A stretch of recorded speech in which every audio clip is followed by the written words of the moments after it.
አንድ አሳዛኝ ታሪክ ልንገራችሁ። ነገሩ እንዲህ ነው። የሆነ ልጅ ነበር። አንድ ቀን አባቱ ጠራውና ወረቀት ጽፎ ሰጠው።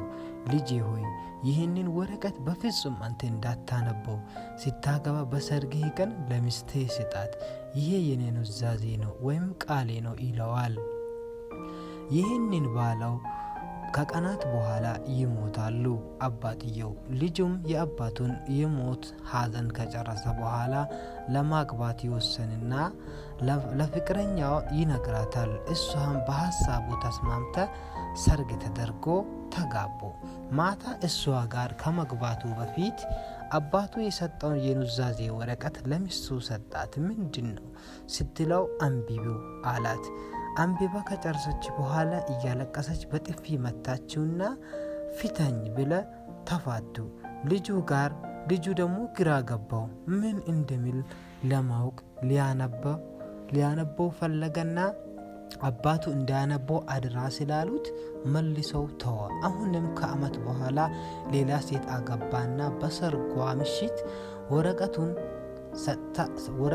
ሰጥቷት እሷም በጣም ተናዳ በጥፊ መታችውና ፊተኝ ብለ ተፋቱ። ልጅም ተስፋ ቆርጦ ሀገሩን ለቆ ለመሄድ ያስባል።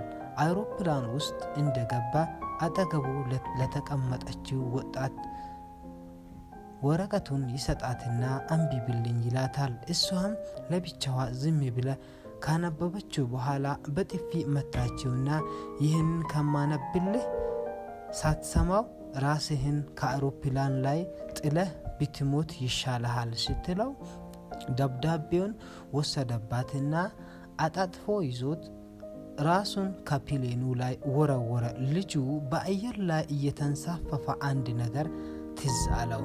አሰበ፣ አሁን ሊሞት ነው። ከመሞቴ በፊት ግን አባቴ የሰጠኝ ደብዳቤ ምን እንደሚል ማወቅ አለብኝ አለና ከኪሱ አውጥቶ ሊያነበው ሲከፍት ኃይለኛ ንፋስ መጣና ወረቀቱን ይዞበት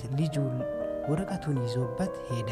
ልጁ የአባቱን አደራ ባለመጠበቁና ምን እንደተጻፈ ባለማወቁ እየተጸጸተ ሞተ። በጣም የሚገርም ነው። እኔ ግን ከራሱ በላይ እንዴት እንደጓጓሁት ቢታቁ አትጠይቁኝ። ሆዴን አስጩሆት ቀረ።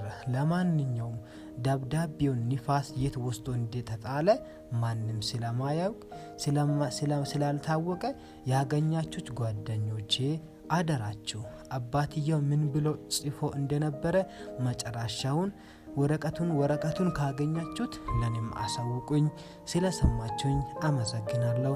እንደዚህ አይነት አሳዛኝና ወይም ትምህርት የሚሰጥ ደስ የሚል የሚያስቅ ነገሮችን ወደ እናንተ ይዤላችሁ እንዲመጣ ሼር፣ ሪፖስት፣ ኮፒ ሊንክ ወይም ፎሎ፣ ላይክ በማድረግ በሌላ ቪዲዮ እስከምንገናኝ ቸር ቆዩልኝ። እወዳችሁ።